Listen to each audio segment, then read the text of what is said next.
Next up is public comment. So I see, Becky, you have your hand raised on Zoom. Please go ahead. Yes, thank you. Good evening. My name is Becky Rapp, and tonight I wanted to bring to your attention the Socially Equitable Cannabis Program, or the SEED program, that was presented at the city's Economic Development and Intergovernmental Relations Committee just last month.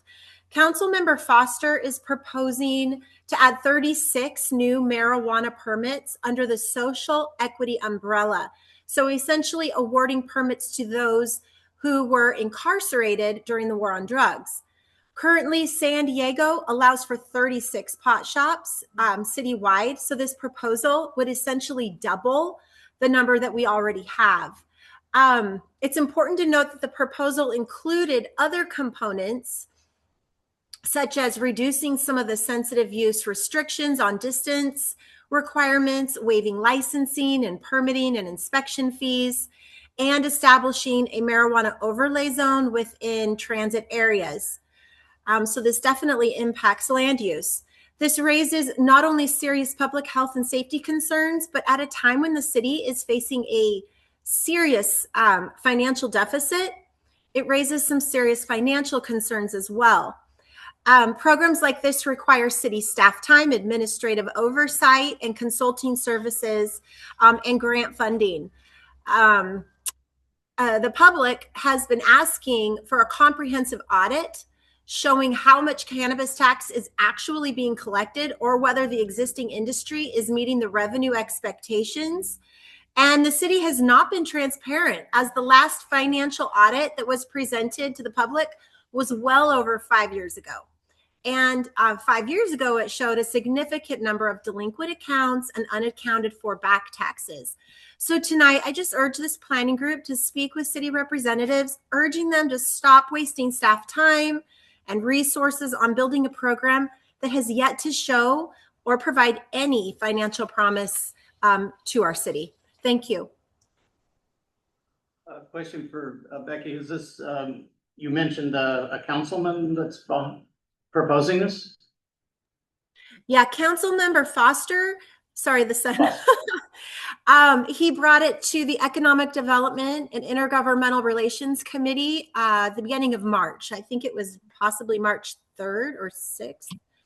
And it was approved for them to move forward with gathering information from the mayor's office and the budget committees and different things, and then he was going to come back with a presentation. So what it did was it authorized him to just move forward with planning. And these would the 36 new permits would be citywide, correct? Not just for his district? No, they would be citywide, and that would be part of the proposal, would be as to where they would locate them. That hasn't been decided, but yes, technically citywide. Thank you. Thank you. Anyone else that has public comment? Kathleen, saw your hand raised. Hi, I'd just like to make a couple of basic comments about the social equity licenses. Not only has it cost taxpayers a lot of money, the industry continues to request that they need more subsidies, and the city and the county actually seem to be of the opinion that this is a unique industry that needs to be subsidized. And I question that. It seems that it is not, that the citizens and residents of the city and the county have a lot more serious problems, and the last one they need is to increase access, use, availability, manufacturing, and this is a recipe that was created by the marijuana industry.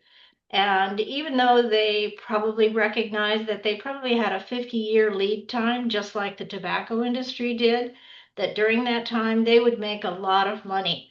But in the interim, a lot of lives, especially young lives, would be impacted.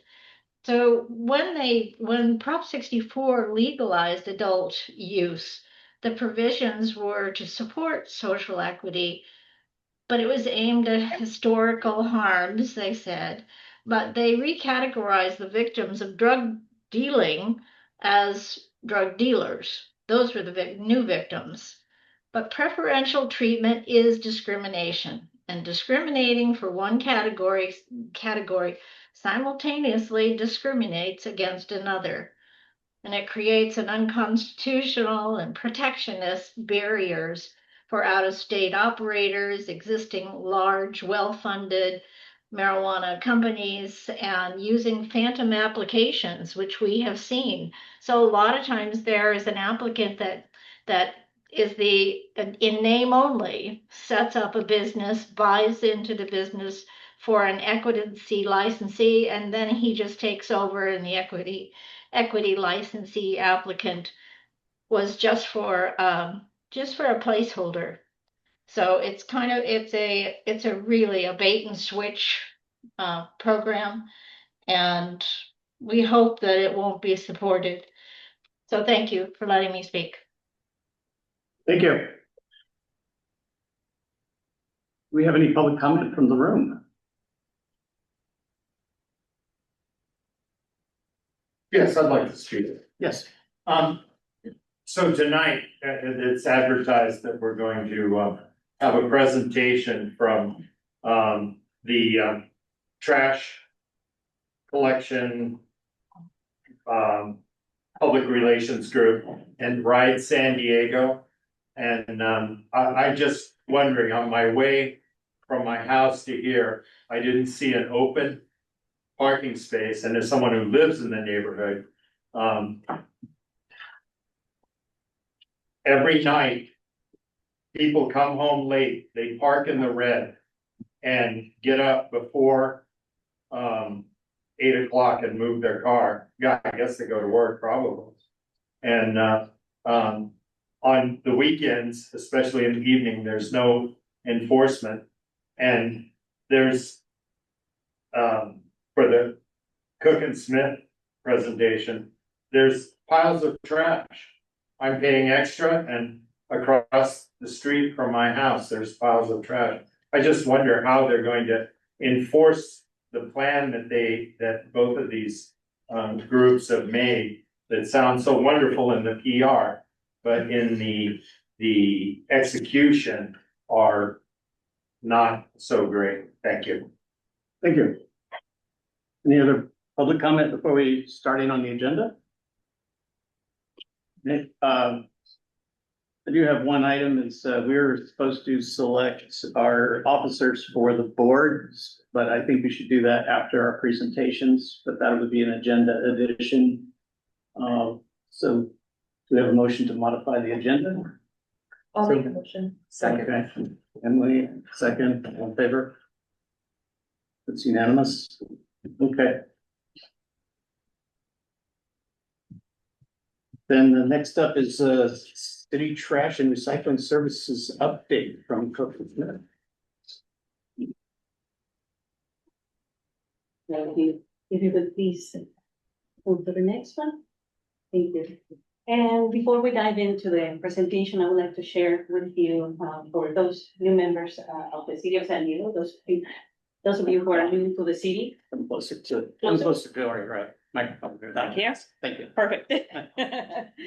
So I would like to provide a quick update on how the solid waste management came to be and it was why it was implemented. So Measure B was passed in 2022 by the majority of voters, and it removed a prohibition that prevented the city from charging for the collection services.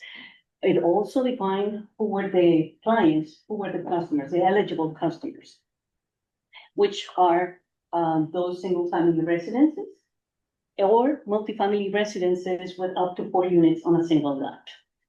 Then, as far as the number of clients, the city of San Diego, by this U.S. Census, reports that there are about 530,000 units, which of them 225,000 are eligible to receive the city services.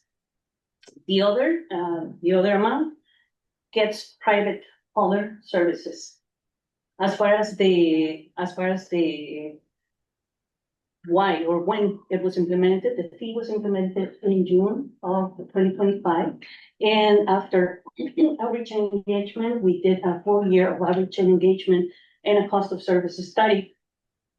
It was implemented by the city. And then those 225,000 properties have become eligible to receive the services.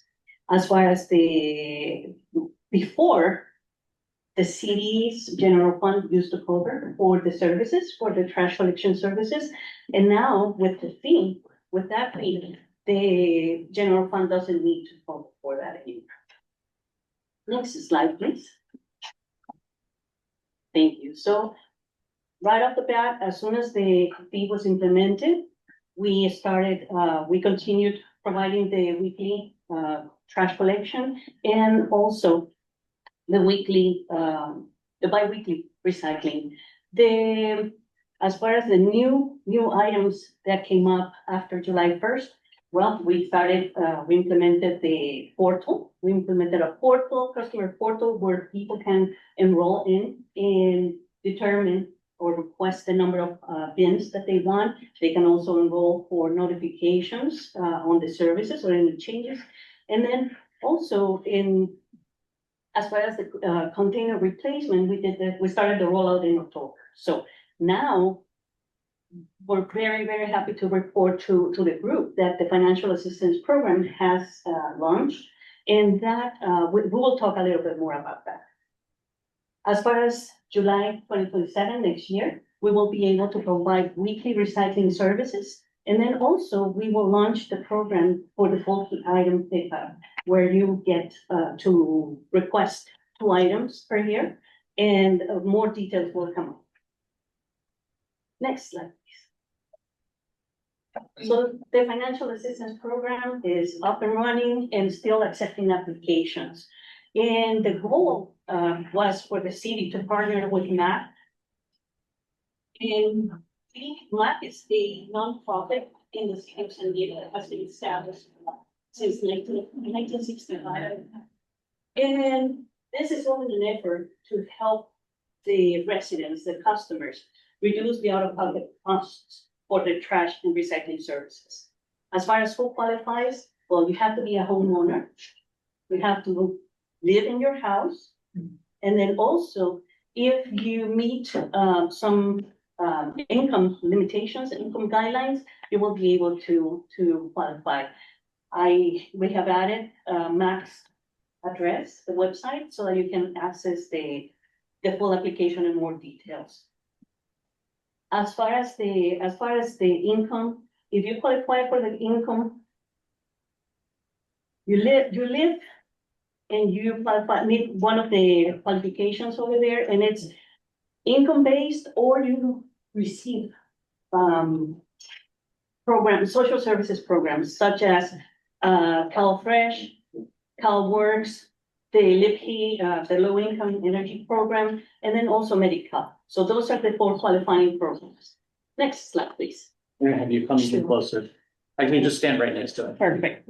Right Yeah. here, I don't want to give my Yeah. back on anybody. That's great. Okay, Yeah. perfect. Thank you. Sure.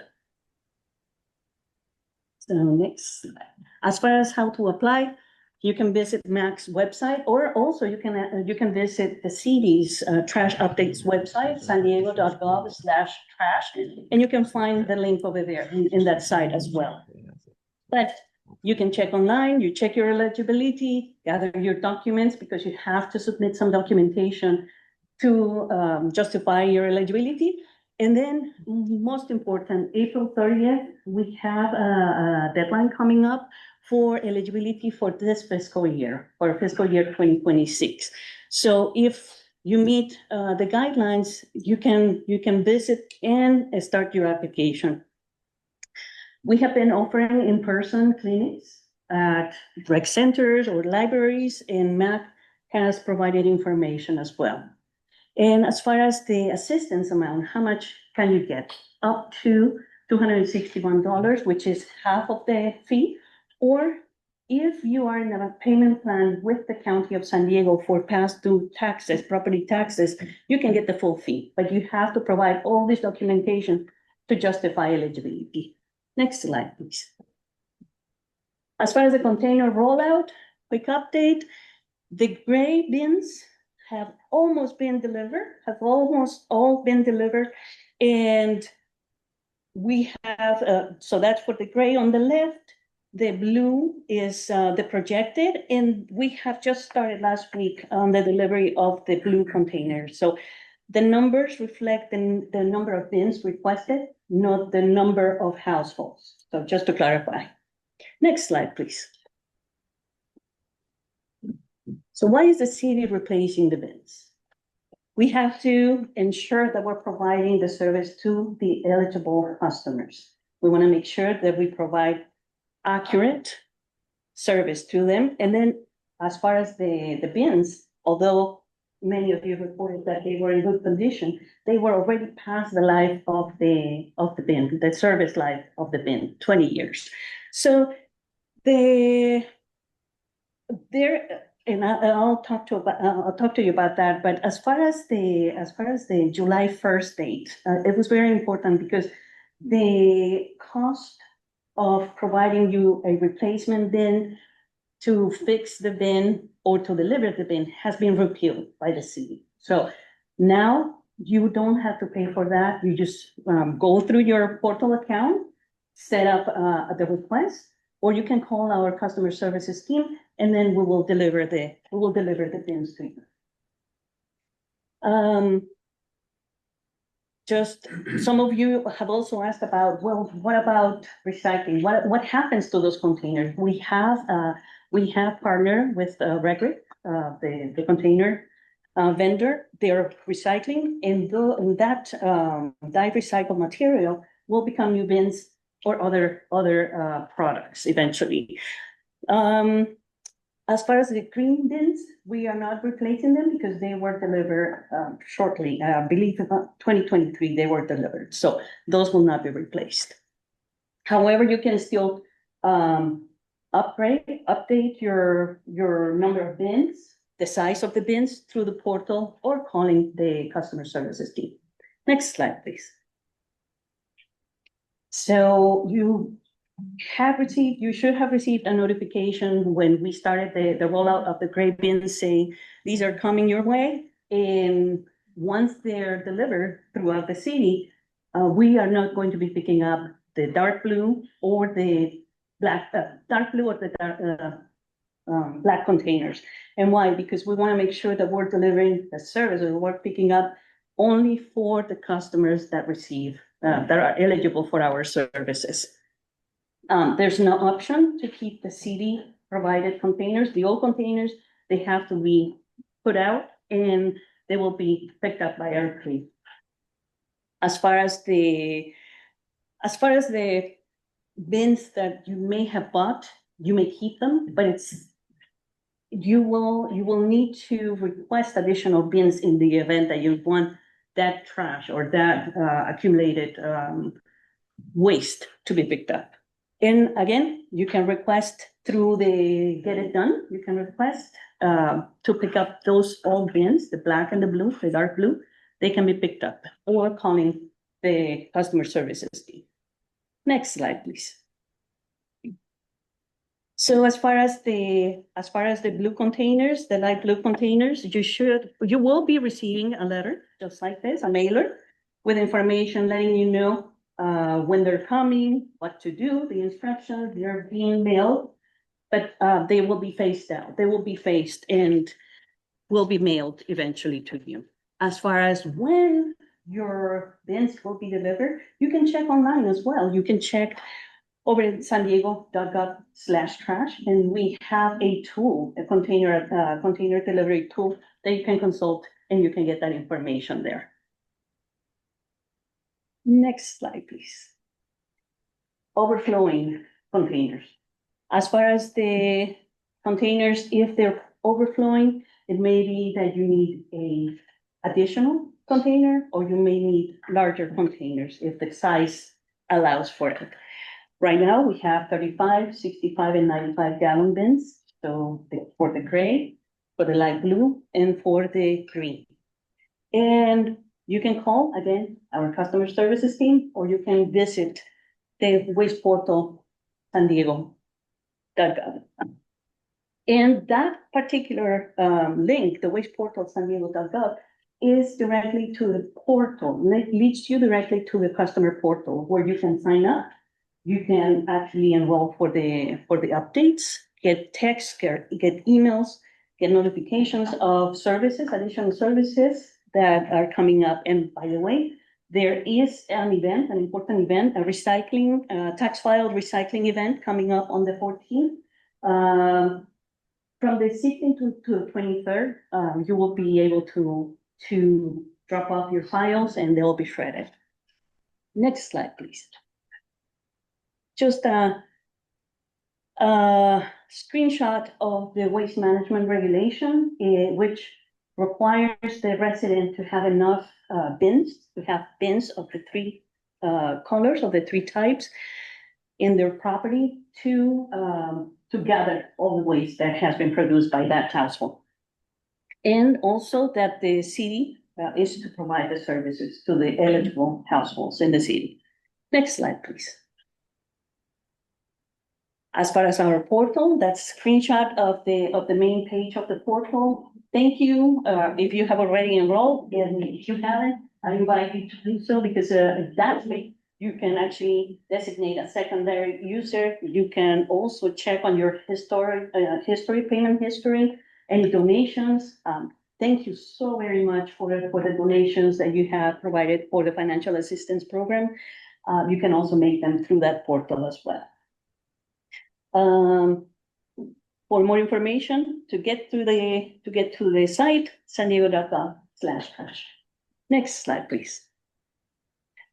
As far as ineligible customers that need to transition to private hauler, as I said, eligible customers were considered as the single family homes or multi-property with up to 4 units on the single lot. So those are ineligible properties, 5 units, mixed use, private street access, and then also insufficient space. So going back to the prior slide, as far as the overflowing containers, if you think that your property needs more than weekly service, or you don't have the space to have enough containers to be serviced, then you may want to transition to a private hauler for that need. We had, as of April 2nd, there were about 17,000 customers identified and 16,000 have transitioned already to the private haulers. So we're doing well. And eventually, if these customers do not transition, there will be enforcement. So we don't want to make it overly punitive, but we want to make sure that we service only the city's eligible customers. Next slide, please. As far as how to contact us, we have that QR code. You can visit the waste portal. You can visit sandiego.gov/trash. And that is our main informational site. So you can get more information as far as historical data on the city's Measure B effort, the outreach and engagement effort. Also, you can set up your account. And if you need help setting up an account, there are tutorials on the sandiego.gov/trash. There are tutorials to do so, or you can simply call the customer services team and they can help you set up the account. Anything else? Thank you. Thank you very much for this opportunity. I think we'll just take a few questions. We'll start with the room. Yes, and then we'll go. Well, I have many questions, but let me start with one. You said that the funding was previously was out of the general fund, but the origins of those funds was from the property tax that the county gave to the city, and the city administered those funds. Are you aware of that? Yes, I am. And the presentation that I'm assuming was done by Cook and Smith kind of skimmed over that? No, what happens is that we're trying to provide you an update. The fee has already been implemented. And we're providing an update on what we're doing. And as far as the funding came from, yes, well, it came from the county. Yes. It wasn't enough to cover police, fire. Oh, no, Trash specifically services, so- for you're doing it again, it was specifically for collecting trash. And now, because there's a fee charged, the county no longer provides that. So I don't mean to correct you, Mhm. and you know, and do your, look into it if you doubt me. And now the other thing was that, I already see that, we have trash cans out, but I wonder about the enforcement. Across the street from me is, kind of a slum place that the landlord is very neglectful, and he raises the rent 10% every year, no matter what. And to make the rent, they have more and more people live there. And so they have more trash, and they handle the trash by either leaving it on the street, and there's a bag of trash that's been 2 weeks on the curb. Or they'll put the extra bags in the empty trash can and walk it around in front of my house or other houses. And you talked about enforcement. Is there going to be any enforcement on, the regulations or, and you mentioned bulk items, which I guess is extra too, that currently, bulk items are handled at the end of the month, left in the alley or on the street corner. In my part of Normal Heights, I don't know about the rest. And the city comes and picks them up, free of charge. So is there gonna be any enforcement on that? Yes, and if I may connect with you towards the end of or just in a few minutes, I can provide you my business card so we can follow up. Okay. Perfect, thank you very much. And one question in regards to that particular, location. Is it serviced by the city of San Diego? Yes. Is it- Okay, perfect, thank you. Yeah, it's 3 on a lot, so they get in. Yes. Yeah, the city, our group will be going through, and doing flip ups and to check. And also the drivers are also taking note on overflowing business. That's a good Yeah. idea. Yeah, so we're aware, I think we're that's. we're taking action on They've been doing it for 5 years, so let's get on it. Okay. I'm sorry, it. Have that you, was supposed to be humor. have you called, Get It Done? Or have you reported it on Get It Done? Oh, that's another tool. They're already ghosting me on abandoned cars. Let me give you my business card and we can talk. Okay. Perfect. Thank you. Yes. Yes, I realized I should have made a list, but I tried to make a list really quick. Yes, I'm resident in Normal Heights. Maybe I missed it in your presentation. Thanks so much for doing that. Is there a cost for trash cans when they're damaged? Either by old age or use or damaged when the trash machine mucks it up? I'm sorry? Okay. thank you very much. Yeah. Yeah. No, at this point, because on July 1st, the fee for replacement for, driving or delivering it to you has been, eliminated. So you just call Okay, the customer service center and they'll be able so to. that'll be good for the Yeah. future as well? Yes, Okay. Yeah. I you think, can also, I'm sorry, to interrupt, but you can also do it through the portal, if you have a portal.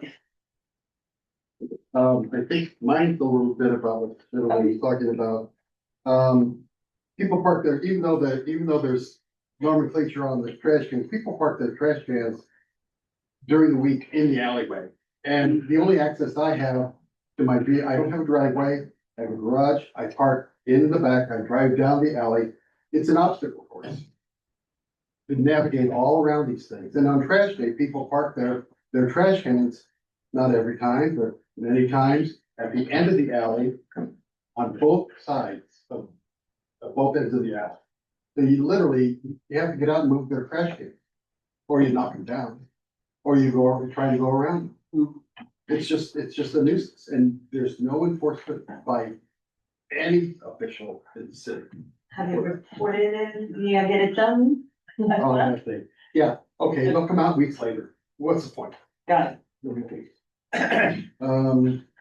I've had people move my trash cans. So they can park their car on the street. And they move the trash cans to my yard. I moved the trash cans back, and if I had the courage, I'd have dumped my trash can on their car. As an incentive for them not to do that again. I'm sorry you're having a hard time parking. Parking is a hassle here. But moving trash cans on trash day, inconveniencing the residents who live here is not the right thing to do. Yeah, but thank you. All right. I'll make one comment, Yes. kind of riding your coattails there, if you don't mind. Trash cans in bike lanes. Having, you have trash day, they get left out, sometimes they're there all night. And they're in the bike lane. And if you're traveling a bike lane, it's difficult to see them in the dark. Do we have anyone on Zoom? Yeah. And then I'll come back to them. Yeah. Thank you. Okay, I don't see any. I don't see any hands raised from Zoom. Then for the room, yes, Francis. So I have two questions. And since we're talking about enforcement, I'd like you to explain why there's no enforcement. I mean, I think it's city policy that there's no enforcement against pilfering of the blue bins, which is a code violation. There is an actual code that says you're not allowed to take things out of the blue bins. And yet in my neighborhood, which is this neighborhood, the pilfering is rampant. There are organized people who come around. They know when recycling day is. They're very aggressive if you try to prevent them from doing it. And the city is probably losing thousands or more of dollars every year because they only take the things that are valuable. And yet there is zero enforcement of that. I've never seen anyone get a ticket or anyone try to correct anyone who's doing that. And I spoke to one of the drivers of the vehicle to collect the trash one time, and he said, "Oh, we've been told not to interfere with those people." So obviously it's a policy. Someone decided we're not going to enforce that, which is costing the city, which is costing the taxpayer money. So that's my first question. Thank you. Okay, my second question is, when this was proposed as a ballot measure, the approximate cost per month was going to be something in the order of $20 to $30. I just got my first bill. It's more like $45 a month. So can you explain why it is so much more expensive than the original ballot measure votes? Those are my two questions. Okay. Thank you. In regards to the enforcement, I will pass this information. I will share this So you don't information. have the answer. I don't have that answer, but as far as the cost, we were able, through the cost of service study, to identify exactly what were the costs for providing the service. At that time, when the fee was proposed, it was a different number based on different assumptions. This cost of service study provided the real cost, and that's why we were able to present. Okay, I think that's very unfair to the voters and to the homeowners, but we'll leave that. Okay, Thank you. thanks for answering. Yes, Ken. Thank you for your presentation. Thank you. And for myself, I was able to find an estimate of the next bin replacement on Get It Done. I have both the portal and SD Get It Done, but it was very, very easy to go into SD Get It Done. On the upper left, you can hit everyone called it a hamburger and do trash collection, and then it will tell you estimate of replacement. Great. And I don't know that you addressed that particular piece, that you can use either the portal. Yeah, not particular that one, but it was more on the delivery of the new bins. Right. Yeah, thank you for sharing that It's a very easy information. way to learn an estimate date. Thank you. Okay, we'll go to Richard on Zoom and then follow with Matthew.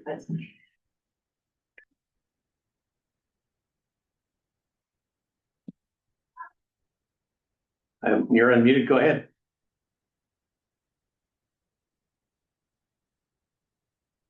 Well, come back to Richard. Matthew? Yeah, I had just wanted to touch on this, or at least have it on the record. It seems like the foundational issue with moving the cans isn't a problem with people moving the trash cans necessarily. It seems like the problem is more a lack of parking when development continues to happen. So, assuming that those who move the trash cans to park in spots that are available or would be available are also residents of the neighborhood, it doesn't seem like the cans necessarily are the problem, the lack of space.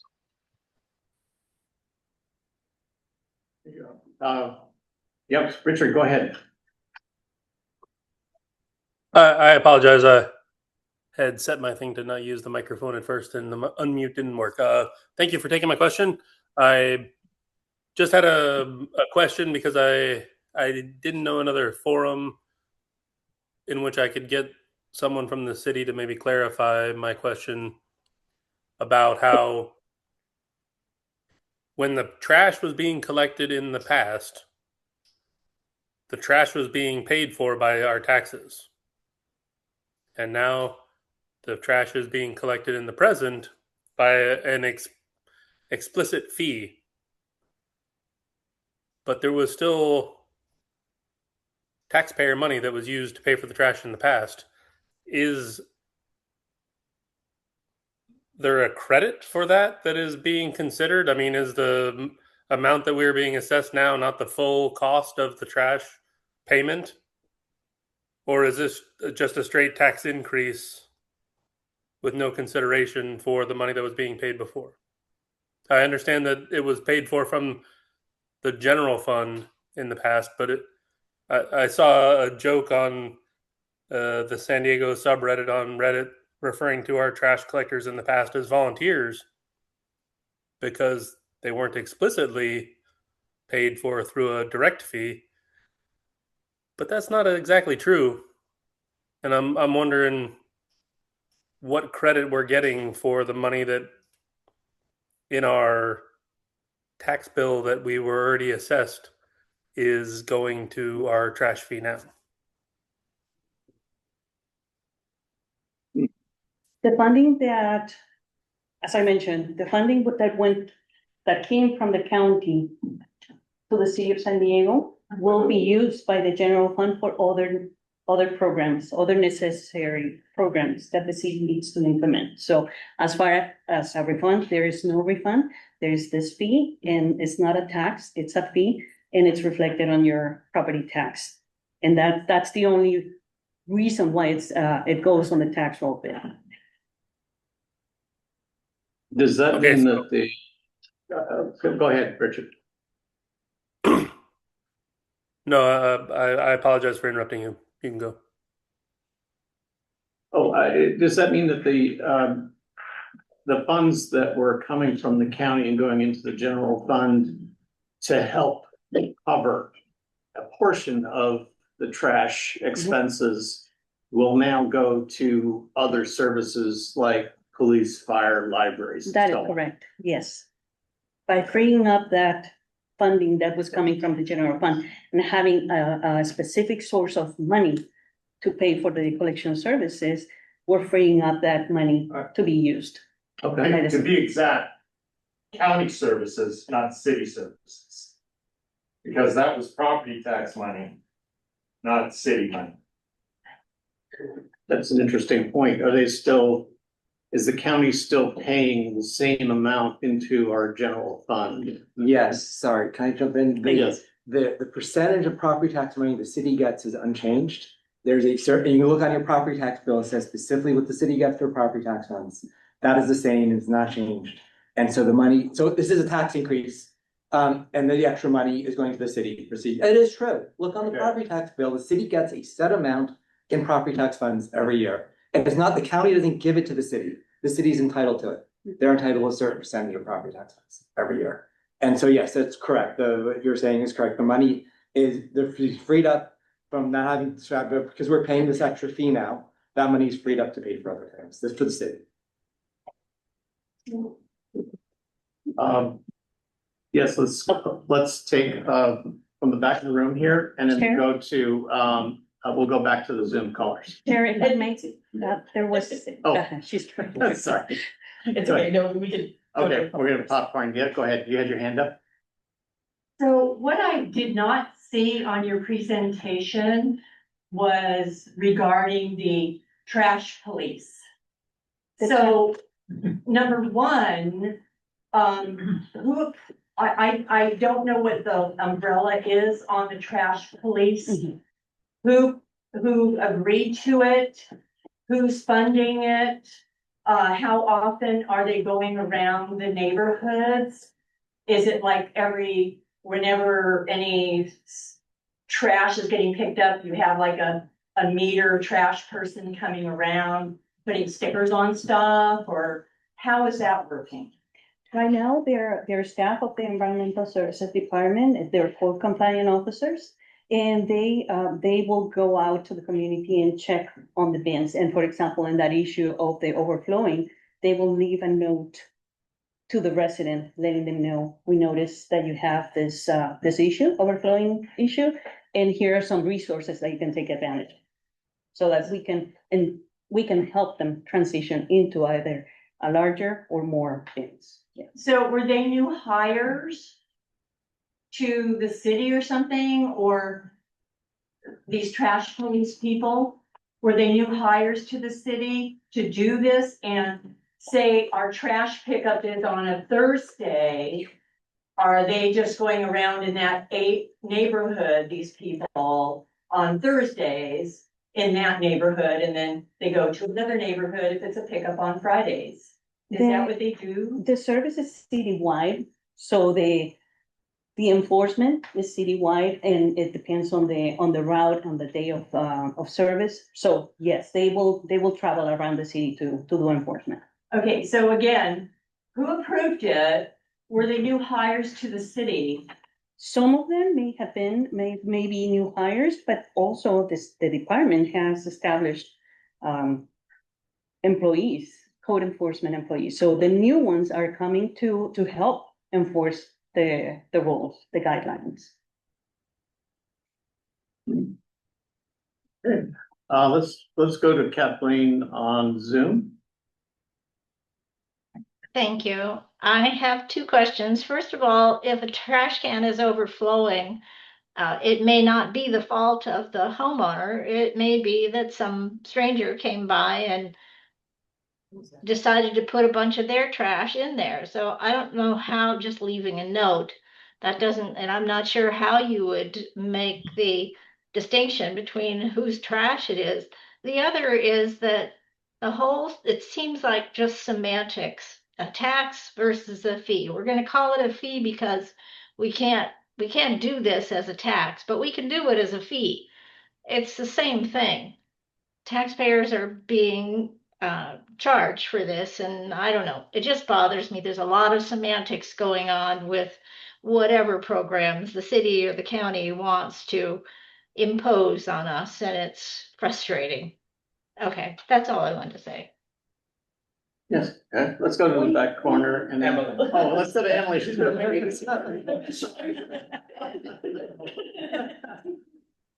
First, I just wanted to compliment you on your presentation. I thought it was, this is a less than popular subject, I think, for all of us, but I think I just wanted to compliment your presentation. It was very informative, brief, wasn't too long. So I just really want to make sure you were an excellent presenter and I see you taking notes. So just wanted to compliment that because we see a lot of presentations and yours has by far been the best. My question was just, I know that there was the RFID chips that were going in the bins and like we're monitoring for batteries and et cetera. And I guess maybe kind of similar to the issue, I'm just worried someone's going to come dump their battery in my trash can.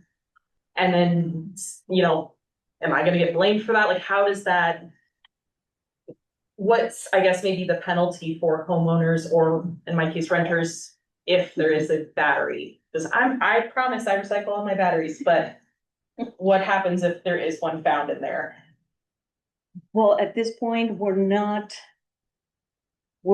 enforcing, we're recommending action. So if there's one found, we will let you know, we noticed this, and these are the items that have to go into this particular bin. But if it's a recurrent item, if it's a recurrent situation, then we will move forward with probably a notice of violation or something of that nature. But first, we want to make sure that we are in communication with the customers, with the clients, and letting them know what are the resources, what can we do for you. So we're here to help.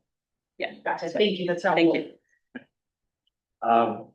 Richard, you still have your hand up? Yes, sir. I had a follow-up question to something that was said in the presentation that seemed to indicate that there was a way for houses or apartment buildings with a 4 or less to opt out of the required fee and inclusion in the trash program in order to then say that they were going to contract with a private hauler. Is there some provision to be able to do that? Just to clarify, the city of San Diego, the city is required to provide the services to eligible customers. So there's no opt-out option. What happens is that, for example, as I mentioned, if your residence does not have the space to have the necessary amount of bins, or you have exceeded the 4 unit on a single lot, then you will become ineligible and then you will transition. We will let you know that you're no longer eligible and you need to transition to private hauler service. So no, there's no option to.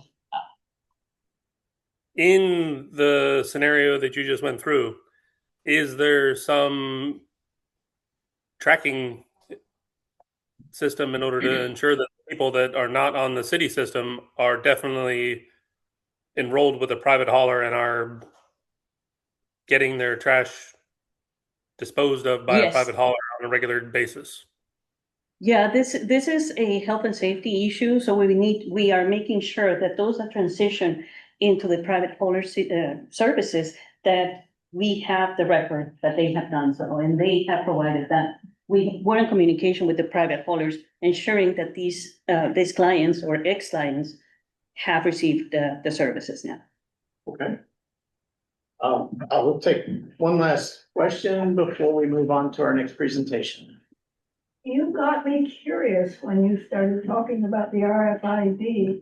Now, a trash bin, an RFID card is about this big, a trash bin is like this, a whole trash truck full of trash that's a lot of volume. How in the world would you figure out who bin that RFID card came from?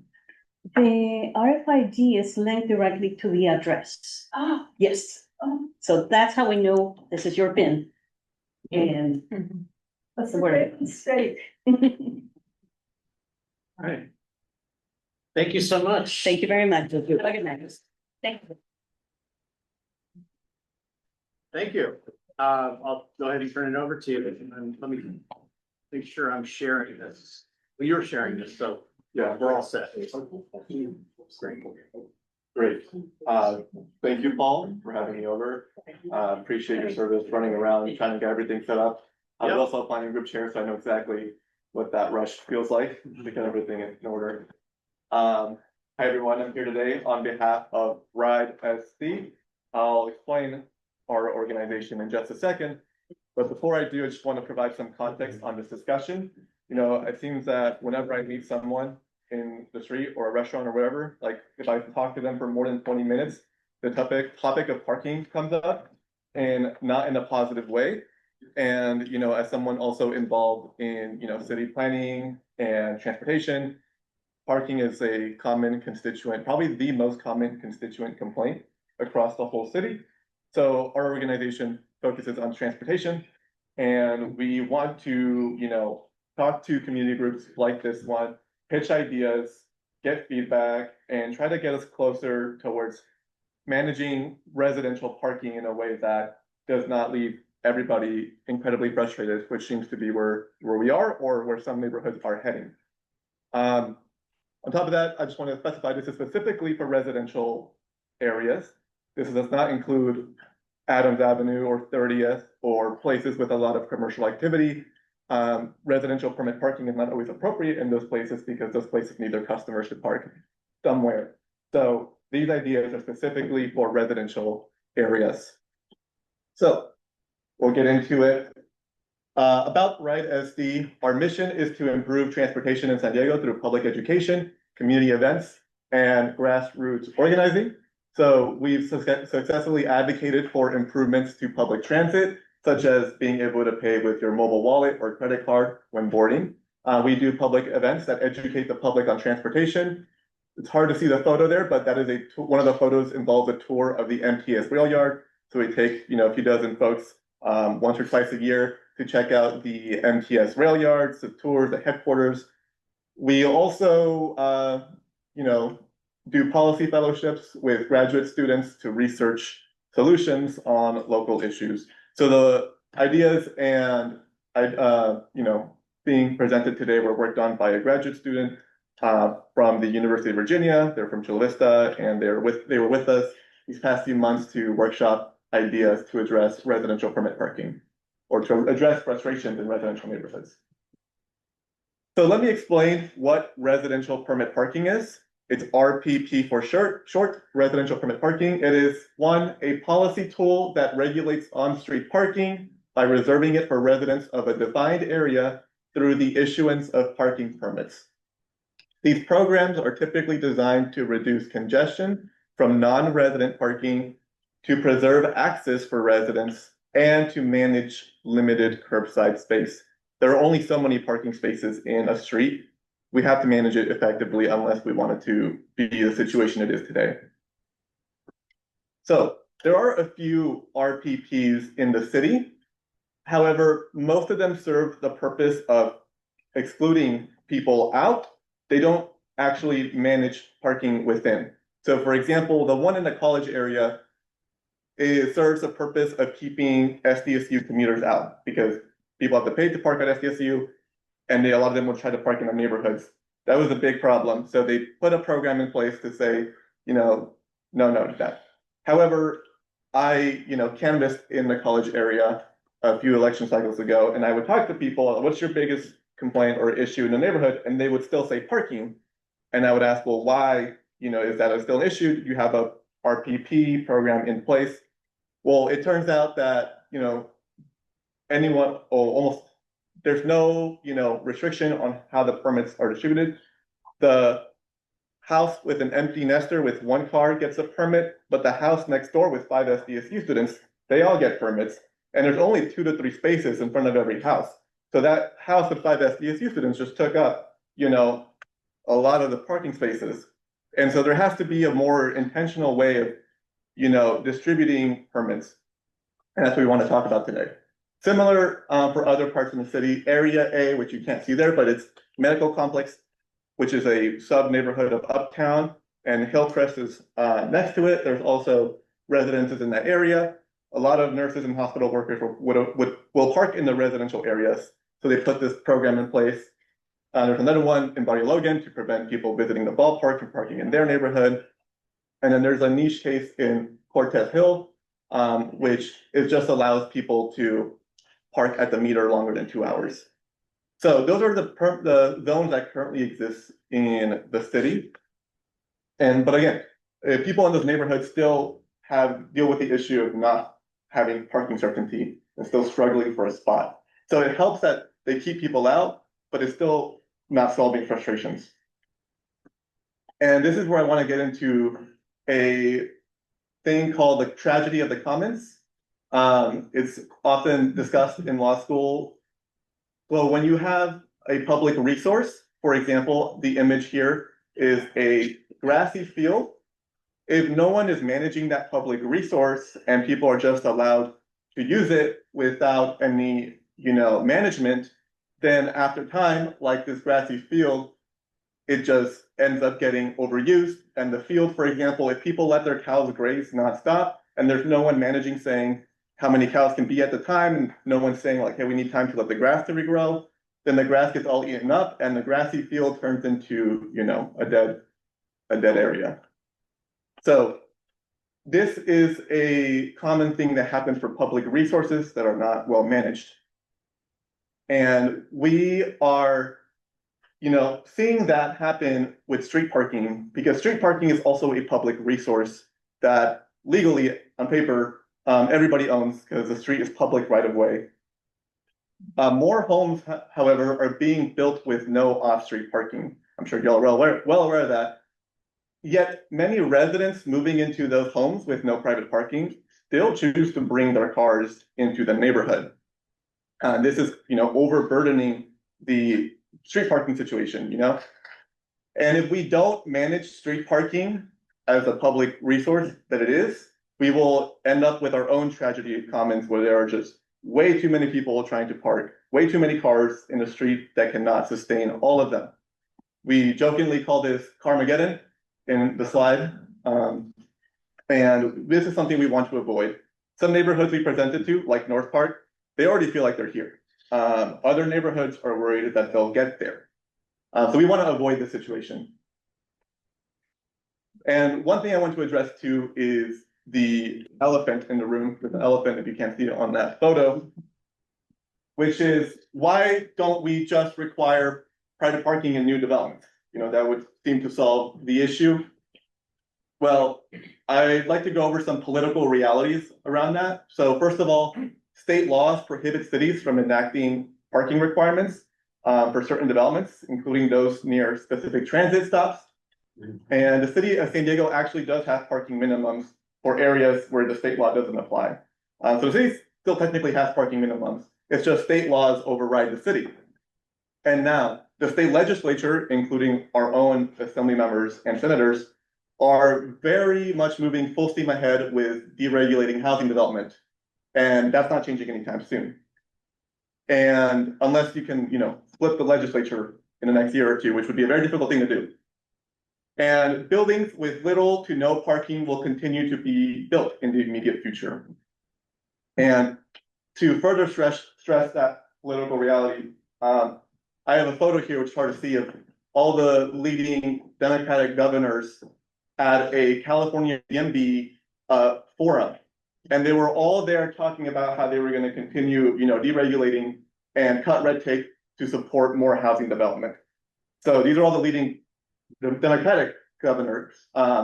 So assuming a Democrat wins, you know, we're not going to have a state legislature that's going to be interested in, you know, reversing the laws that are allowing folks to build no private parking. So I just want to communicate that political reality, because our organization wants to work on solutions that fit that political reality.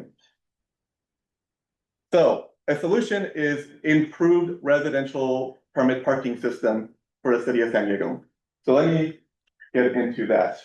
But first, how can we better design the one that we have? And before I get into that, I want to share some goals that our organization has for a new and improved residential permit parking system. Key, first and foremost, is to provide parking certainty for residents. You know, if you're driving home at 11 at night, you know there's going to be a parking spot for you in your neighborhood. You're not going to circle the block for 20 minutes and park half a mile away. There will be a spot. So parking certainty is what we're calling it. We want that to be an outcome of this new program. We also want to mitigate the impact of new housing with no private parking. And we also, an aspirational goal is to reduce traffic, which we will get into that as well. So these are the goals that our organization is working with in proposing solutions. So our proposed solution, and again, this is not, you know, the end all be all, we are wanting to start a conversation, is to have the city adopt a new RPP program that, one, caps the number of permits to match the number of spaces on the street. And second of all, allows residents in the neighborhood to design how that program works, to design choose how the permits are distributed and how visitor parking is managed. So let's get into how that would look like.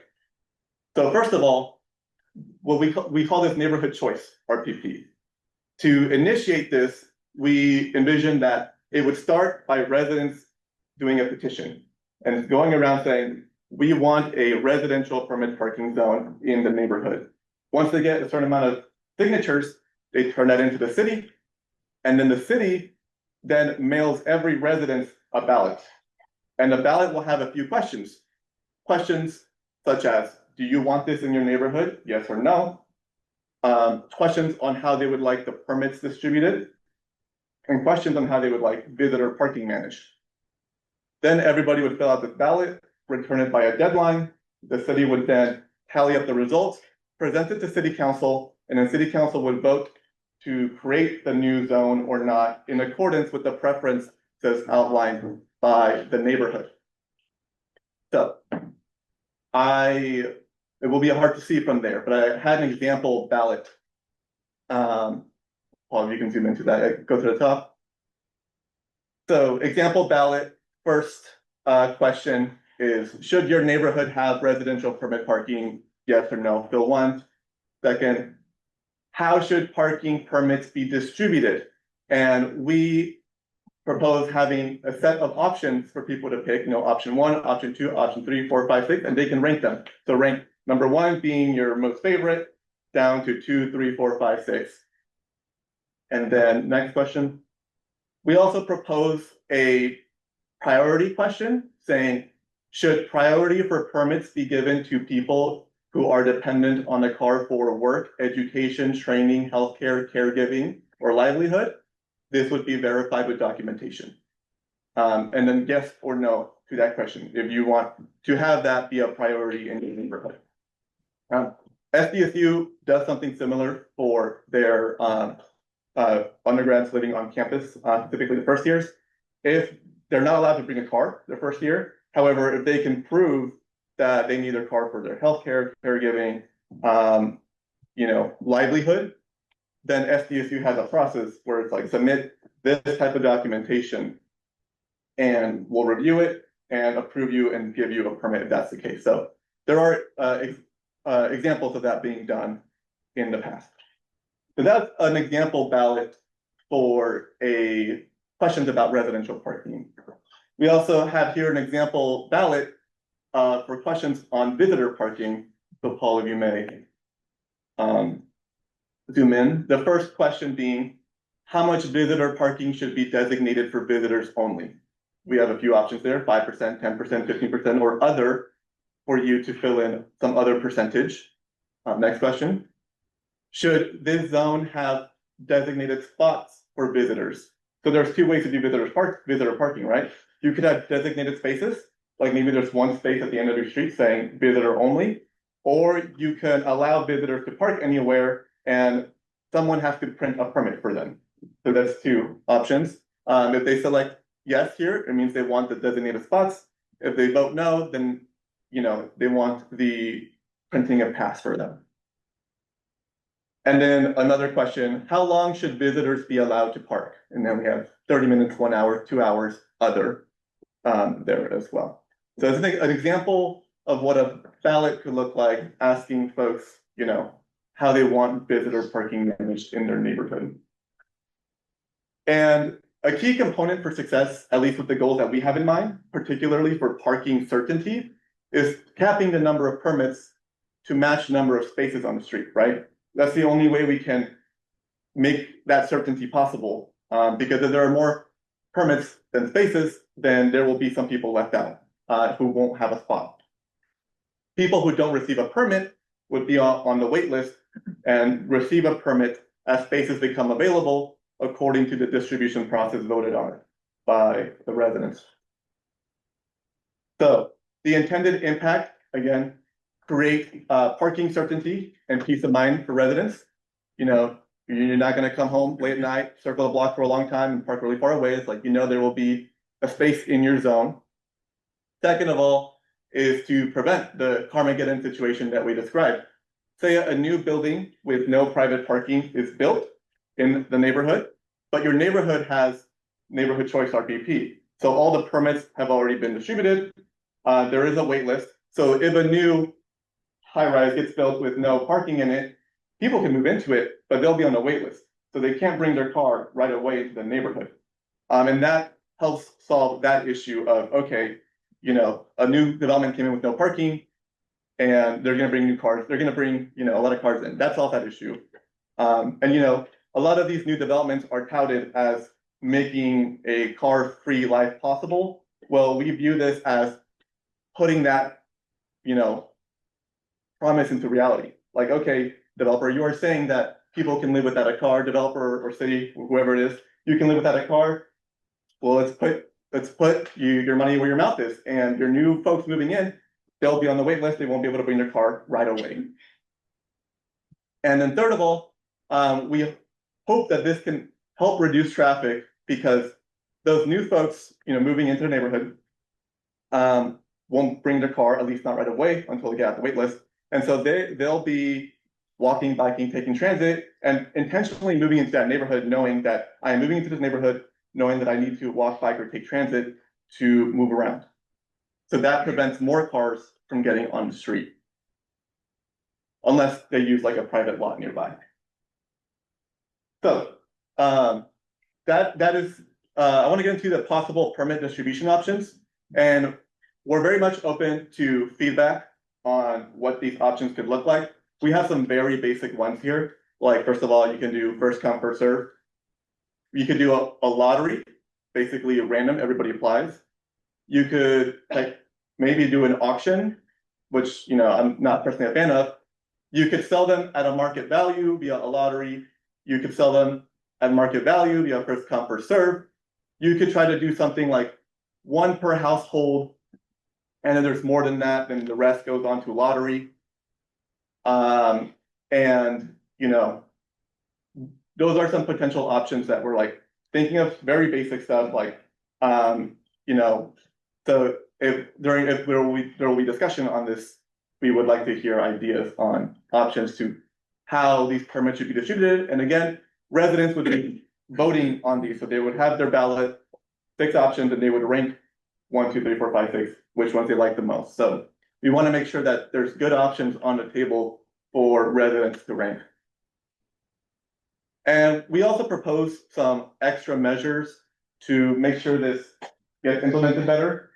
One is maximizing the number of spaces on the street by marking T's on the ground. T's delineate where a parking spot is, because right now, if you allow people to just park, you know, willy-nilly, people will leave different amounts of spaces between the cars, and those spaces can add up to, you know, entire parking spots. So if the city were to mark spaces on the street with T's, as they're called, parking T's on the ground, they can ensure that there's always a maximum number of spaces on the street at any given time. Second of all, we propose allowing people to park in front of their own driveway. You know, this will bring more spots into the neighborhood, but this parking would only be reserved for the household, right? And you could do that, for example, giving that household a placard that they can put on their car that corresponds to their house, or if they want, they can give that placard to a guest, and the guest can park in front of their own driveway. And a meter maid could come check the placard and see if it corresponds to the residents. A third idea that we want folks and the city to consider is allowing residents to call a tow truck if there is a violator. So this exists in apartment complexes. If someone parks in your spot, or someone is not who doesn't have a permit to park in a complex, they can be towed with a tow truck, right? We've heard from other planning groups that this could encourage like an HOA culture of like policing each other. So we're also open to discussion on that. But we want to, these things could help, you know, keep the program running better.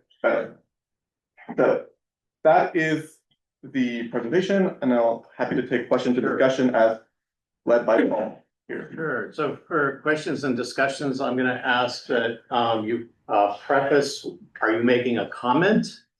Oh, and please keep it brief. Or are you asking a question? Also, please keep it brief. So we'll start here, and then I'll move to Matthew, and then Ramey, and I'll see how we go from there. I have a lot to say, so I apologize. I'm not going to keep it brief. Thank you for the presentation. I really think you have a lot of provocative ideas here. I really do like the idea of putting in teeth in the parking and also allowing people to park in front of their driveways. I think those are great ideas. The towing idea, I lived in an HOA where actually a board member of the HOA towed someone she didn't like. So yes, I think that's a terrible idea. In terms of parking, as you were talking, if you think about who parks in the neighborhoods who aren't residents or their visitors, they're patrons and employees of the businesses on Adams Avenue, right? And the problem is they have nowhere else to park because most of those businesses don't have their own parking or they have very little parking. And this is what's different with the parking area in Hillcrest for the one by the university is that the university has parking, right? People just don't want to pay for it. And the hospital in Hillcrest has parking. People just don't want to pay for it. They park in the residential street. So it's okay to push them off the streets because they have somewhere else to go. Patrons for businesses on Adams Avenue have nowhere else to go. So I'd be really concerned with any parking permit thing in this neighborhood because it would really, I think it'd be really devastating.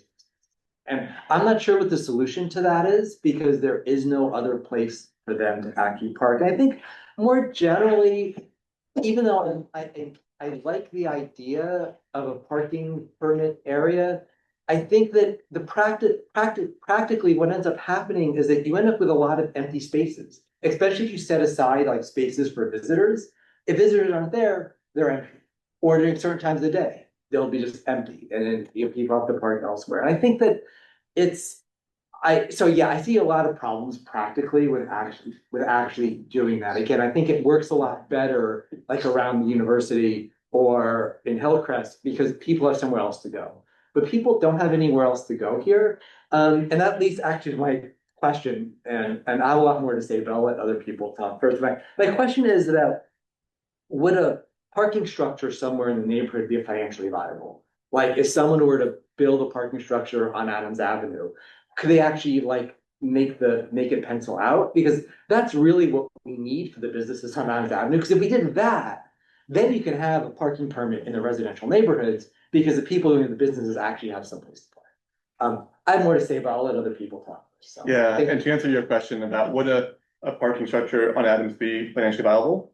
If those people coming to Adams weren't allowed to park in the neighborhood, yes, it would be viable. But as long as it's free to park in the neighborhood, no one's going to park in the structure. So maybe you could do both at the same time.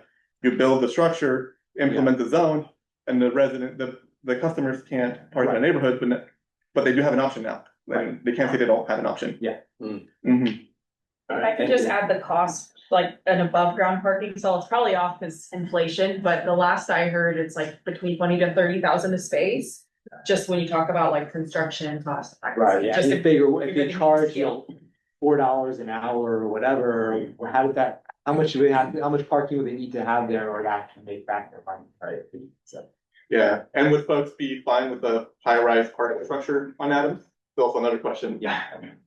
Absolutely. Let's go to Matthew on Zoom. I agree 100% with Brian on that. Parking structure is probably the best bet, at least for our neighborhood in specific, and not having developers continue to create developments without any parking. But I have two questions. If you cap the amount of permits that are given out based on how many spots are on the road, does that mean all current renters in a building have to just fight over one? Or is everyone out of luck, hypothetically, if you do a lottery and nobody gets it? Like, how would it work if a building of renters already has cars and have lived in the neighborhood for years? That's the first question, I guess. And then I'd imagine you just have like swaths of renters just voting no on any RPP program if they're told all of a sudden you can't quote unquote have your car anymore. So do you have any thoughts on the renters and people leaving the neighborhood? Yeah, so the renters would also receive a ballot and they would also rank the preferred option that they want the permit to be distributed with, right? And, again, the options are still being worked out, but it is possible for some options to favor, certain groups over others. But what will happen, the people will vote on the options, rank them, city will tally the results, and then implement the option highest rated. And, if there is a situation in which there are too many cars trying to park in a neighborhood, like for example, North Park, then when the permit is implemented, some people will not get the permit. And that is, that is the price to pay for parking certainty, is that there's only so many spaces, you have to manage it. We all voted on how to distribute the spaces. We're going to implement it now. So there will be, depending on the distribution process selected, there folks will, especially if there's already too many cars trying to park, some folks will be left without a permit. Go to Ramey, then Andrew, and then Richard, Got some over here too. and then we'll come back into the room. So Ramey, please go ahead. So my question is around our festivals, and I don't necessarily mind people coming into our festivals to park on our streets. What I do mind is that they race up and down our streets and don't really care about this neighborhood and what they're doing to it by going 50 miles an hour. So if you implement this, are you going to work with the city so the city finally does something where like you have to go to the stadium and park there and then be shuttled up here during the festivals? Or is that just going to be one of those things that falls to the wayside?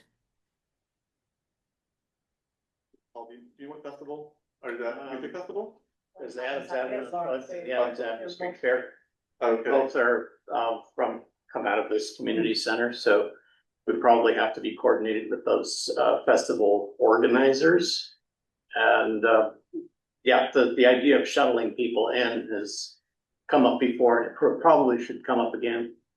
That sounds like a good idea. Yeah, and that's surge, right? So I think we're talking about residents, and then this would be special event. Special, yeah. Rockwell Marathon would probably be another one.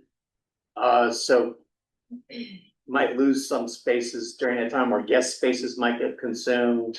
But eventually these festivals, and we'll have to make some sort of facility for bringing people in, public transit, Padres bus, something like that. Gotcha. Yeah. Ramey, does that kind of answers your question? I see your hands down. Let's. Yeah, I just wanted to make sure that was on the focus. Okay. And Andrew. Yeah, so from petition to ballot measure to the ballot measure being passed, to actually implementing and getting feedback from the community. How, because I think a lot of the questions are, well, am I just gonna overnight no longer be able to use my car? How long did that process take? Yeah, so what we envision is, say let's go back to the part where the city mails out the ballots, right? Give them a deadline, say 2 months, wait 2 months. Ideally, the city should check in with people who have not returned one yet, then another one, have someone go, knock on the door, say, hey, you haven't submitted your ballot yet, please submit it. Then the city tallies up the results, it takes, say, a month, goes to city council, gets agendized for discussion, goes to committee, then full council discussion, and then that's another forum for folks to come out to the committee hearing, for the council hearings, to also voice their thoughts. And that could take, months, potentially. And then let's say council does approve the program. Now the city will mail everyone out an application corresponding with the distribution process that was selected, right? So like, hey, this is happening. Everyone, here's an application. Here's what was selected as the distribution process. Submit your application by this deadline, say 2 months. 2 months come by, the city should go and follow up with people who did submit it, the application, knock on their door, send another letter, wait another month. After that, the city should then mail out all the permits and put a sign in the neighborhood saying like residential permit parking and incoming, not right away.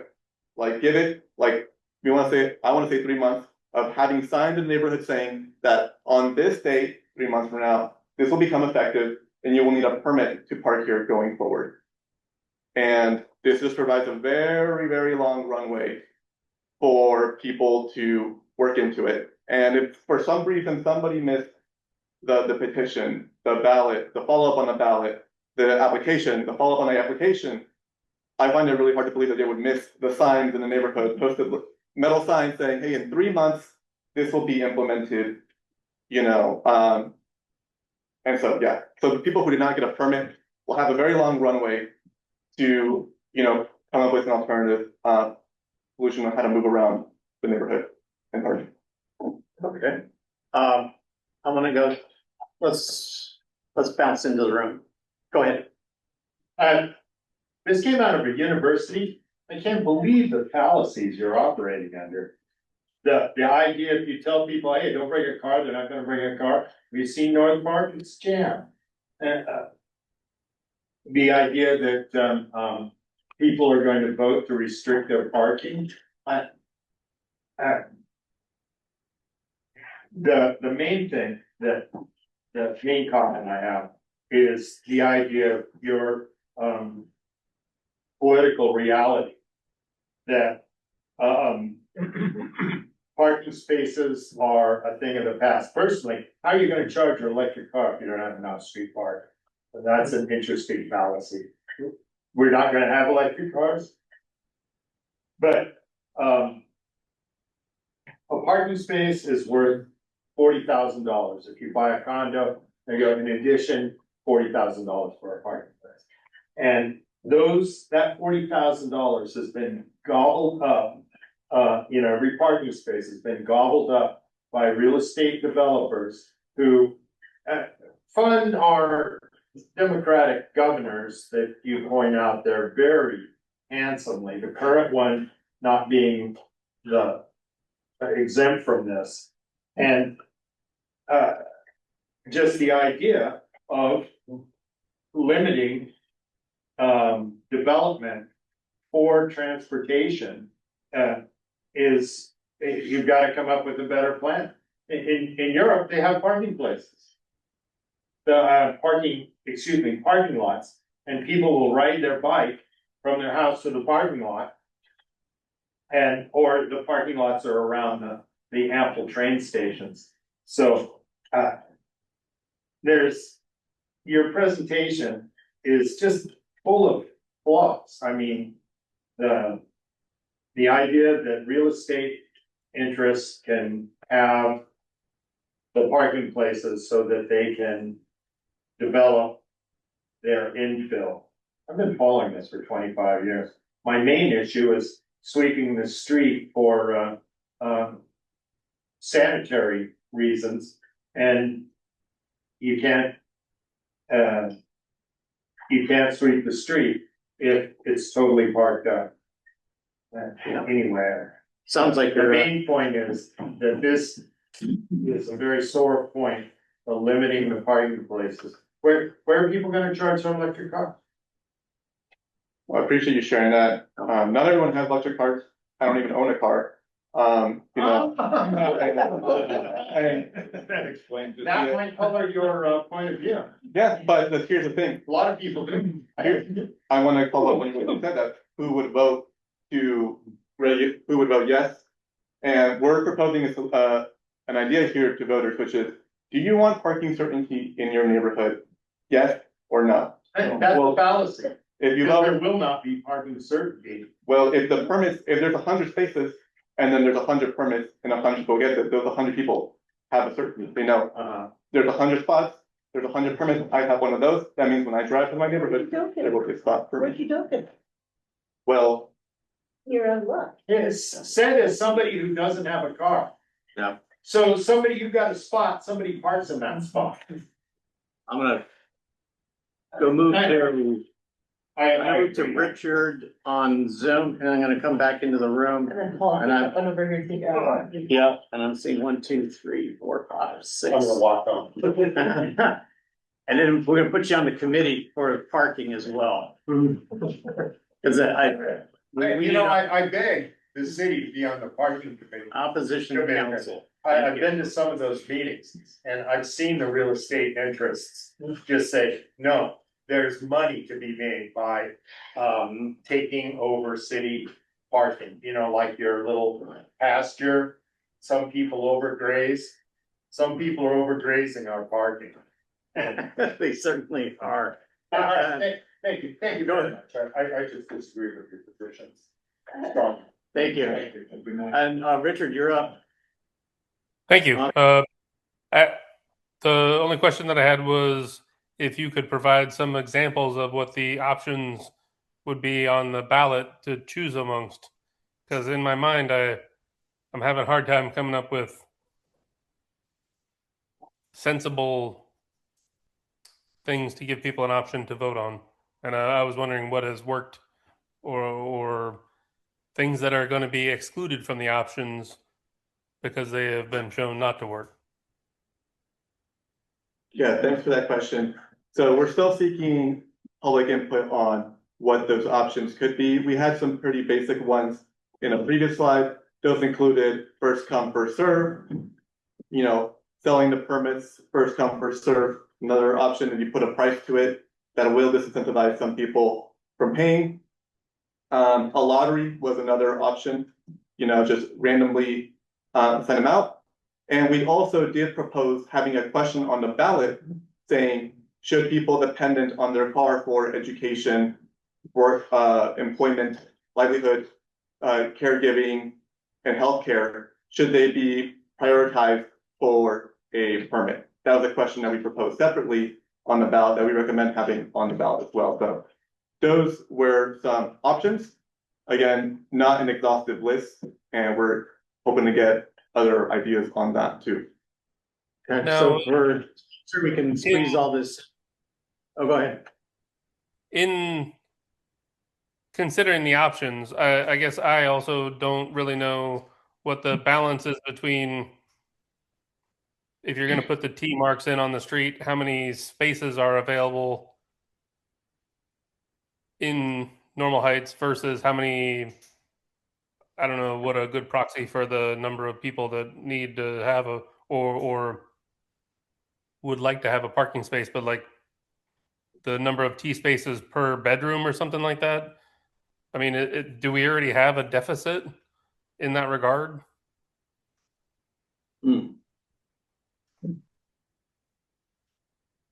That's a good question.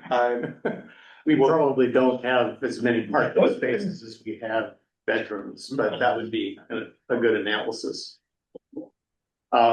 In time, I want to finish up this at 8, so we have about 10 minutes.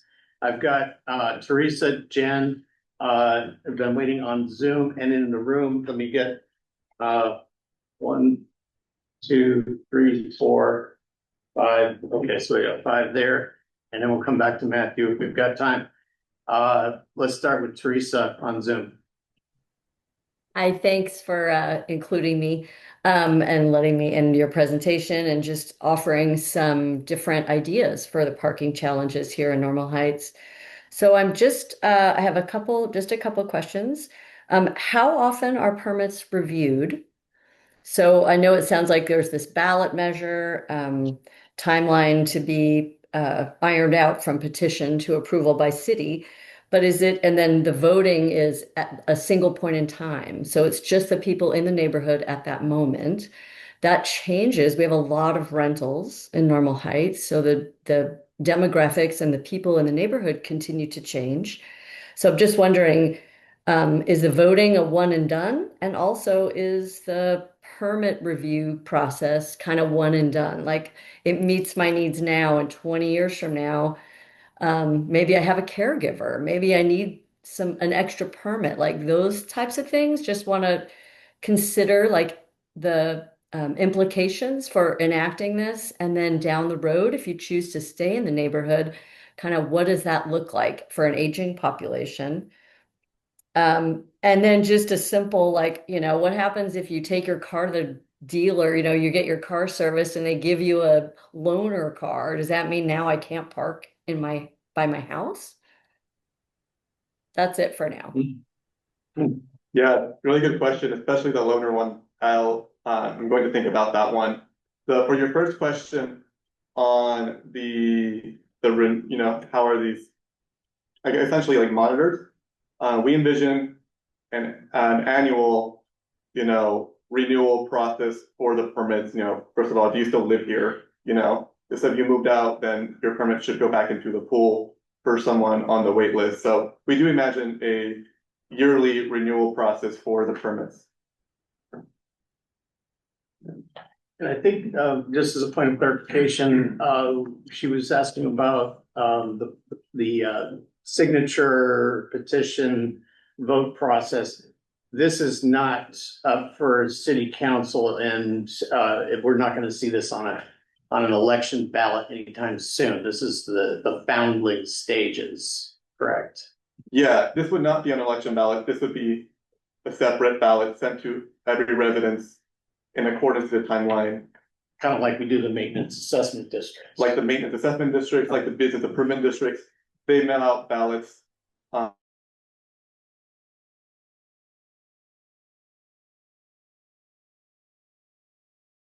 Would be pushed from the community to city council, and city council would then manage the process of making it a city policy or I guess a city code. But this isn't something that's coming to us from the state or from the city. It would only be driven from the communities. Yeah, a petition and ballot by the community. I think next is, let's bounce into the room. Hi, thank you for the presentation.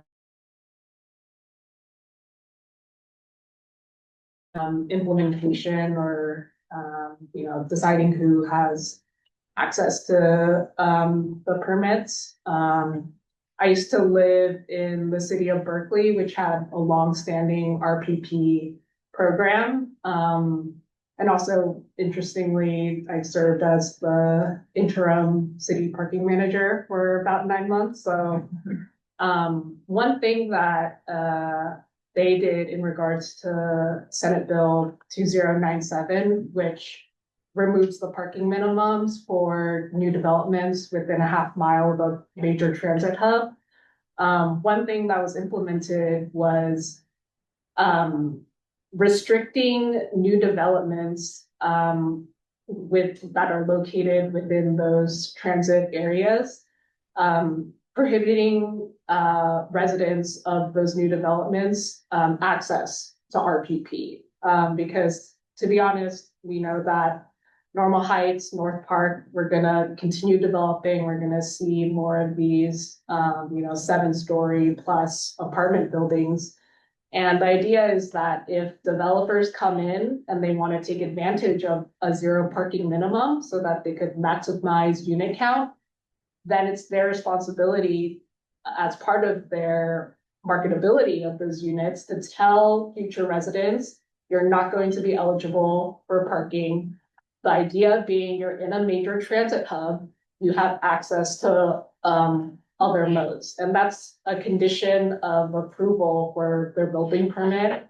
And, before a certificate of occupancy is issued, they have to make it clear to applicants of the building and residents, you will not have access to the RPP. So that's just kind of future proofing the growth of a neighborhood. So just something to consider, and I would be happy to connect with you. This sounds like a really interesting study that you guys are doing, and I know that it's very preliminary stages, but I'm really curious to connect. Yeah, love to connect. I'm glad to hear Berkeley took that route.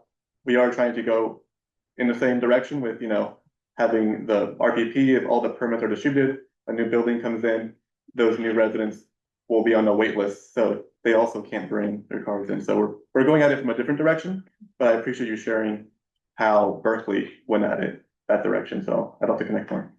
Yeah. I'm going to bounce back into Zoom with Jen, and then we'll start in the corner. Yeah, thanks. I'm a homeowner in Normal Heights, and I am very clear that this is going to be a very preliminary, early study. So as a nonprofit, is it that you have not implemented this RPP program with any other communities that are in San Diego? Is my first question. And this would be your first attempt at trying to do such a process. Yeah, this new version of RPP that we're envisioning has not been implemented anywhere. So we've only been going around to community planning groups, stakeholder groups, groups that care about planning development and presenting to them. So that's the only progress we've made so far. Okay. And then a follow-up question I have too as well is there was discussion about ballots being submitted, reviewed, counted, reconnect with phone calls or other communication, other policies. I currently work for the state of California, and do you understand that the resources at the state level are very restricted based on budget restrictions that currently are within the financial constraints of the state budget and its lack of balance and how to rebalance a budget every year? Within the city of San Diego, the same problems exist to where staff time has limitations. Also, as well, they're understaffed or overloaded with workloads. And therefore, the city budgets themselves have a struggle with currently keeping up with the city resources that are we all are dependent upon, let alone an additional workload of the ballot measures, review, contact, communication, staff time. So one thing to consider is that the state and city budgets are not getting any better. The level of resources, of time and money is not getting any greater. And therefore, an extra workload of review and ballot budget would have to be something to be considered just in terms of implementing possibly this community at the community level permits. So just that's a comment. And so that would need to be very well vetted, worked in with our city struggles to pave roads, fix sewers, let alone to tee all the streets and parking as an additional task for the city maintenance crews. So just to say that there might be also higher level responsibilities that would need to be vetted in terms of the process of doing something on signage, streets, posting, teeing things, checking permits, all those items. So I know I took a lot of time, but one last question I have is related to the issuance of permits, is to consider that possibly owners and or landlords should be the contact individuals versus renters who may come and go or be short-term and or not live at an address very long, not be registered at an address. So consideration possibly to look at more of the people that are owning the properties that they're renting in terms of applying for permits for their residents in their multi-use SD, the ADU units, those types of items. And if that's part of the consideration versus the tenant who are coming and going in and out of communities. That's a very interesting point. Thank you for bringing it up. We're going to look further into that. And to your comment about the budget, we definitely have been thinking about that. And we've been meeting with people who've implemented RPP in other cities to try to gauge estimates on how much should the city expect to budget for this. And then of course, there's a whole execution and process about it. And we're, you know, right now just working under the assumption of an efficient, well-run city, but you know, I'll leave it at that. But I appreciate you bringing up those points, especially the last one. The last one's a very thoughtful one, so thanks. Thank you. Let's say one. We go 1, 2, 3, and then Matthew, and we're out. So that's 4. We're going to go over time. Please go ahead. Little key things on the screen tonight, only because just so that people park in the right spot, because I too often where a small car, I have 2 spaces. That's ridiculous. I've got I have neighbors who are responsible when they park in their driveway. They park 2 vehicles in their driveway and or their garage. I have other neighbors who park on the street. Their long driveway is completely empty. Their garage is empty or full of stuff.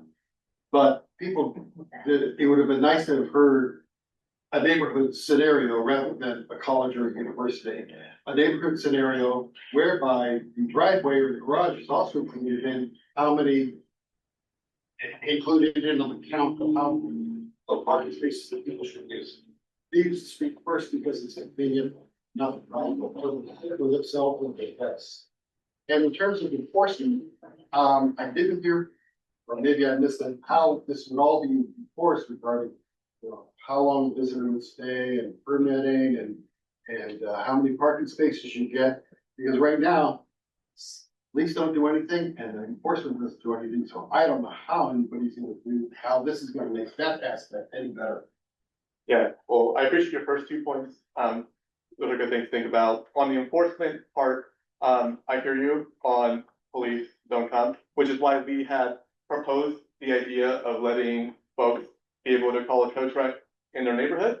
But then again, folks have other concerns with that because it could result into a more hostile neighborhood environment. Exactly. I mean, I think I needed somebody, I had one guy beat on my door. Yeah. Because I reported him on the do not disturb act. Okay. John? In all this that you're figuring out, you're trying to figure out for the number of spaces. Did anybody stop and think about that the new state law has taken 8 parking spaces from every intersection?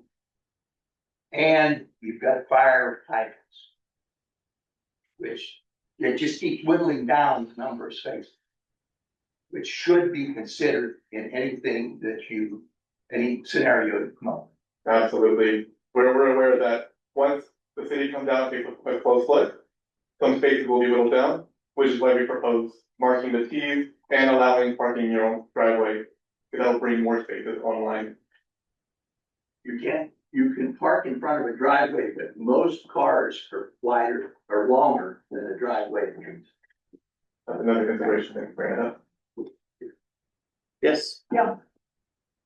I love the proposal, actually, the utter common sense of let's have as many permits as there are spaces. There's something rather basic and sensible about that.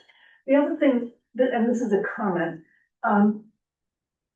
we're clearly hearing that this plan is subject to the law of unintended consequences. There are going to be all kinds of unintended consequences. But what I was thinking about was that if a developer knows that they can't, that they're not constrained by the city or the state to put in parking spaces. But on the other hand, if they don't have parking spaces, that tends to drive away a certain amount of their probably upper end clientele. And I wonder if that restriction, the set of restrictions might actually be a driver and it might incentivize developers to add parking spaces in new buildings.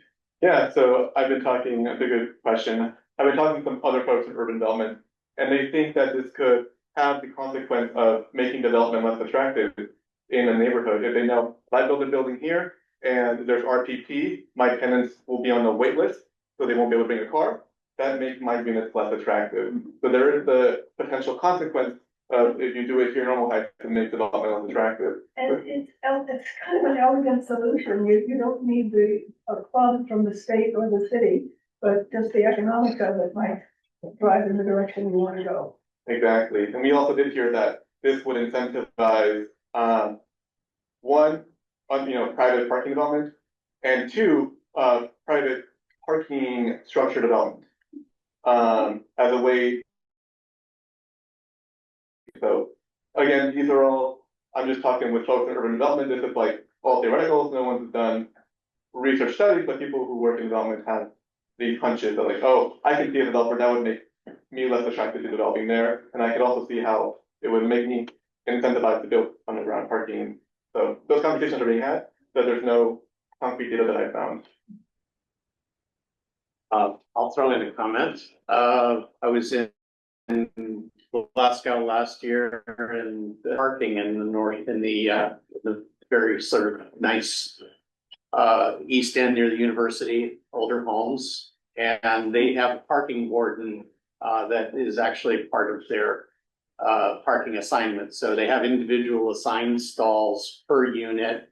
And then they have somebody who walks in the neighborhood. And so that's a job.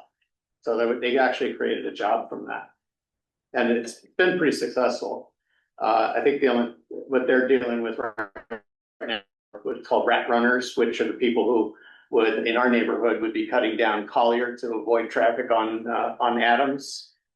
So they're working out how to solve that right now. Let's go to Kenny, and I'm gonna go to Matthew, and we'll wrap up. Thank you. Did I hear you correctly that because we have care less about parking? You introduced it in your presentation, so I have a curiosity about the data you have. If we had Republic, what would be different? So, on the point of, first of all, the state legislature, I mentioned that the state legislature as a whole, including a lot of Republicans, are moving in the direction of passing bills to spur more housing development. Then I gave the example of the Democratic governor candidates speaking at a housing forum about how they would spur more development. I have not seen Republican candidates at a similar forum. If I had, I would have included it.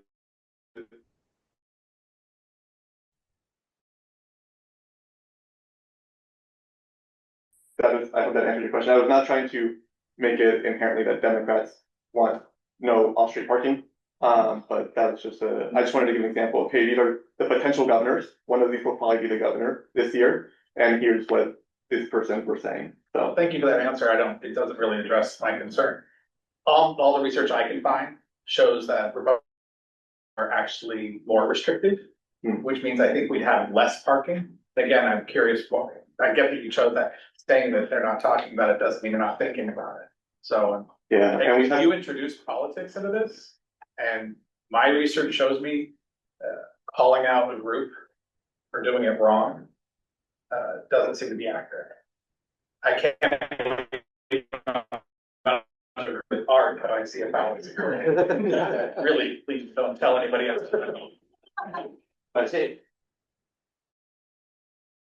I'm within. You see how that reads that way?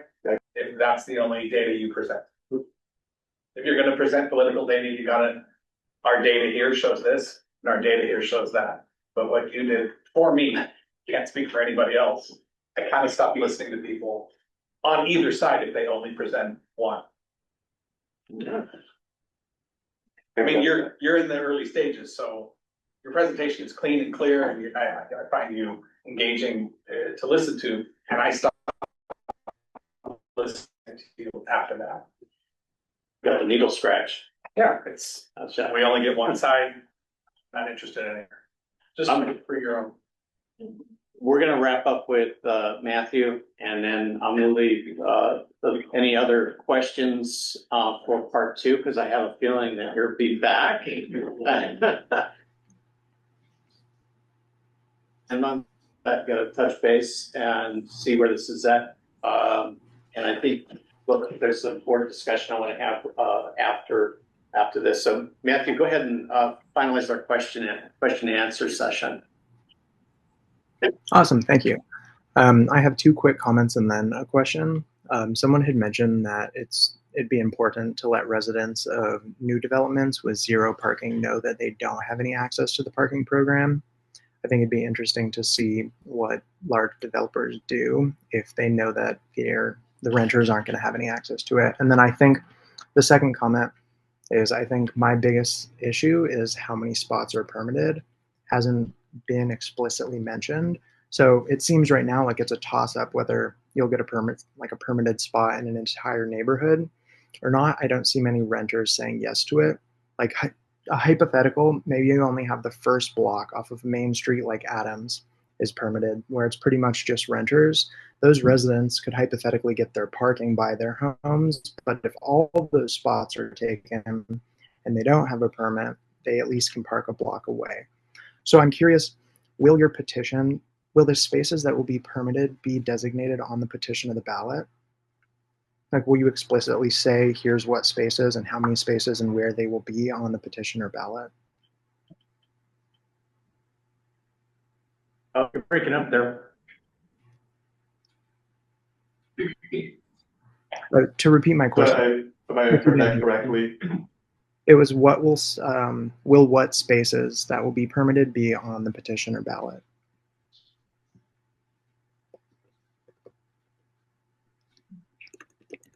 so for the question of, if I understood correctly, like, will your permit correspond to a spot? Was I think No, I just think like the question kind of jumps. So, Matthew, I think the process itself is defined in the balloting process, where the community has to decide what sort of options they want to see the community vote on. So the idea of a single spot assigned to a single household or person, that all of those details are very nebulous right now. This is in a discovery phase. So I don't think there's anything that's concrete in terms of what's being presented. It's just the idea that we, as a community, could do an assigned parking spot and have some sort of restrictions around it, if that's a fair interpretation. And Matthew, I don't know if does that answer your question? Yeah, that's super helpful. Oh, okay. Okay. Then at this point, I'm gonna, I just want to have a discussion with the board, because we are constrained, so we can't have these conversations in the alleyway, which I would much prefer. But I'd like to just propose the idea that this might be something we want to look at as a pilot program in Normal Heights, where we would say to the city, hey, we would like to try this out for a year and see what happens, or maybe in a limited area, maybe those places adjacent to Adams